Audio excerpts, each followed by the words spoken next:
আসসালামু আলাইকুম। আশা করি সবাই ভালো আছেন। আমি মোহাম্মদ নাইম এগ্রোর ওনার। আপনারা সবাই দোয়া করবেন আমার খামারের জন্য।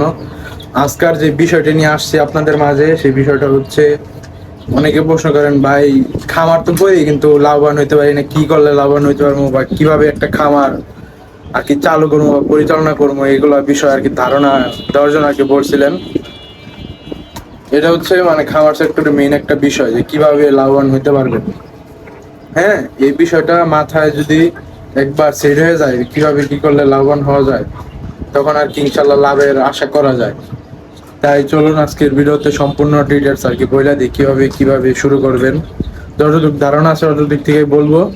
যে ভুল যদি হয় তাহলে একটু ক্ষমার দৃষ্টিতে দেখবেন, আর আমার ভুলটা ধরাই দিবেন, যেন ভুল হয় না একটু ধরাই দেন আপনারা।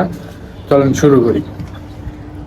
আপনারা যদি মুরগির খামার করেন, যে বাণিজ্যিক ভাবে করতে চান, তাহলে মনে করেন যে দেশি মুরগি করতে গেলে খাঁচায় খাঁচায় সিঙ্গেল খাঁচায় খাঁচায় পালতে হইব। তাহলে মনে করেন যে খরচ হয়ে যায় বেশি করে। যদি আপনার টাকা বেশি থাকে তাহলে মানে দেশি মুরগি করতে পারেন, এই লাভ হইব। দেশি মুরগিতে লাভ সবচেয়ে বেশি হইব, তো খরচও বেশি হইব। কিন্তু একবার ওই যে খাঁচা মাচা সব তৈরি করে ফেললে পরে এই খাঁচা দিয়ে অনেক বছর চলে যাবে, আর কিছু করা লাগবে না।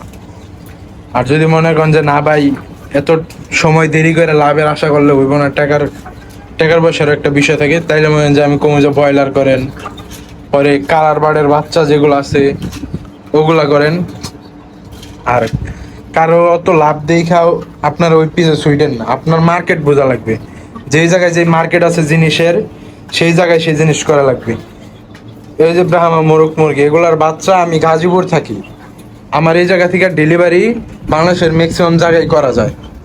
তারপরে আমার আরো কিছু গাড়ির ড্রাইভারের সাথে পরিচয় আছে, সেই ক্ষেত্রে আমি ড্রাইভারদের মাধ্যমেও বিভিন্ন জায়গায় দিই। এক্ষেত্রে মনে করেন যে আমার কিছু মনে করেন যে বেশি সুবিধা হয়। বাসাতে দিয়ে কটনিক্সের ডিম বাচ্চা আমার এই জায়গা রয়েছে, জায়গা থেকে আর কি সব জায়গায় দেওয়া যায়। যারা আমার কাছ থেকে নেয় মনে করেন যে তা করে আমি দিতে আর কি সহজ হয়। আমার এই জায়গার থেকে যাতায়াত ব্যবস্থা সহজ। যদি আপনার যাতায়াত ব্যবস্থা সহজ থাকে তাইলে মানে যেগুলো নিতে পারেন। আর এগুলো সবাই নেয় না, যারা শৌখিন মানুষ, মানে এক এলাকায় 2-3 জন থাকে, তারপরে কই বিক্রি করবেন, তারপরে এগুলো অনলাইনে বিক্রি করা লাগে। অনলাইনে যখন বিক্রি করতে যাবেন তখনই আর কি আপনার যাতায়াতের একটা বিষয় থাকে। যাতায়াত যদি যত সহজ হবে, তখন আমি বলবো যে আপনি শৌখিন জিনিস পালেন, শৌখিন মুরগিগুলা পালেন। কিছুদিন আগে আপনারা একটা ভিডিওতে হয়তো দেখছিলেন যে গোল্ডেন সেপারেটের বাচ্চা, ওগুলো আমার পোস্ট করার সাথে সাথে বিক্রি হয়ে গেছে, কারণ আমার এই যাতায়াত সহজ। আর যদি মনে করেন যে স্টুডেন্ট মানুষ হন, যে কিছু একটা করতে চাইতেছেন পাশাপাশি হাত খরচের জন্য, তাইলে কোনো যে দেশি মুরগি পালেন। আপনার এলাকায়ও মনে করেন যে ভালো ডিমান্ড থাকে, প্রত্যেকটা এলাকায় দেশি মুরগির ডিমান্ড আছে। আর যদি ঢাকায় হতে তার কথাই নেই। ঢাকায় দেশি মুরগির হালির হচ্ছে কি 100 টাকা করে চলে, কিছু কিছু জায়গায়, আবার কিছু জায়গায় 80 টাকা করেও চলে। সেক্ষেত্রে অনেক দাম বেশি পাওয়া যায়।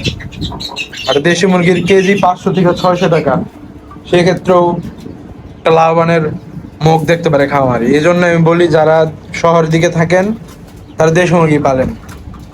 আর গ্রামের দিকে হইলে আর কি দেশি মুরগির অত একটা চাহিদা হয় না, কিন্তু যদি শহরের দিকে আইসা বিক্রি করতে পারেন তাহলে মনে হয় যে লাভবান হইতে পারবেন। আর কারো কাছে যে এই প্রাণী আছে এটা পাইলা লাভবান হইতে পারবো ওরকম চিন্তা ভাবনা কইরা কেউ কোনো সময় কিছু করবেন না, কারণ ওই ক্ষেত্রে আর কি কি হয়, লাভবানের মুখটা ওরকম ভাবে দেখা যায় না। কারণ কি, তার অভিজ্ঞতা অন্যরকম, আপনার অভিজ্ঞতা অন্যরকম।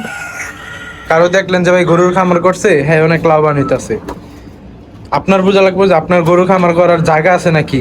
গরুর যে পালবেন, তার যারা পালন করে তার বিঘায় বিঘায় জমি থাকে ঘাস চাষ করার জন্য। গরুর কিন্তু শুধু দানাদার খাবার খাওয়াই লাভবান হওয়া যায় না, পাশাপাশি তাদেরকে ঘাস খাওয়াইতে হয় পর্যাপ্ত পরিমাণ। এই ঘাসের যোগান আপনি দিতে পারবেন নাকি, এটা আপনার খেয়াল রাখতে হবে। আর গরুর খামার করার ক্ষেত্রে আপনার মাথায় রাখতে হবে, গরুর জানেন যে পশু পাখি জিনিসটাই তো, ওদের যে অসুখ হয় এটা আপনার বোঝা লাগবে, ওরা বলতে পারে না। সেই ক্ষেত্রে একটা জিনিস যদি মরে যায়, সেই লোডটা আপনি নিতে পারবেন নাকি, 1-1.5 লাখ টাকার লোড নিতে পারবেন নাকি, এরকম জিনিসটা আপনার মাথায় রাখতে হইব।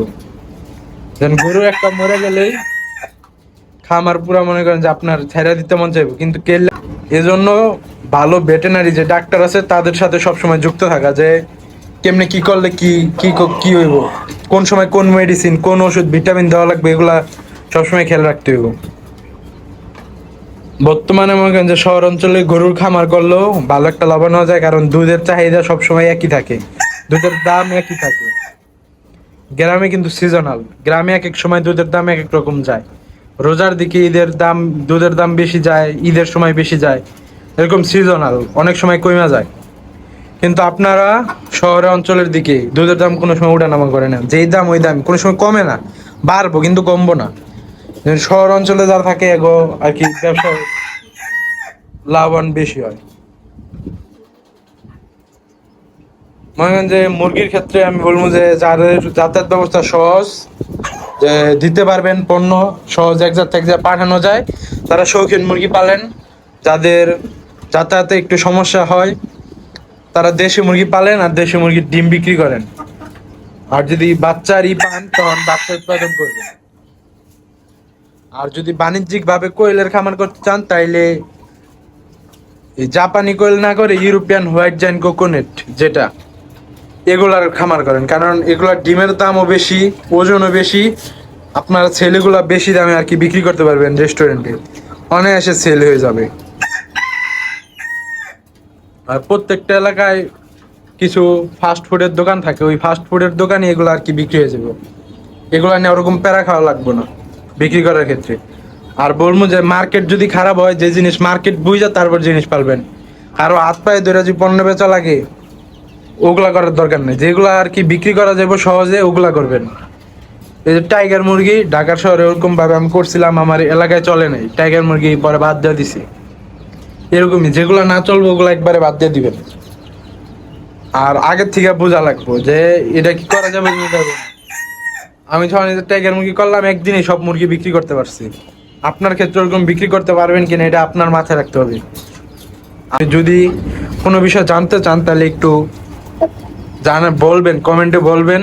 আর আজকের ভিডিও পর্যন্তই, আল্লাহ হাফেজ।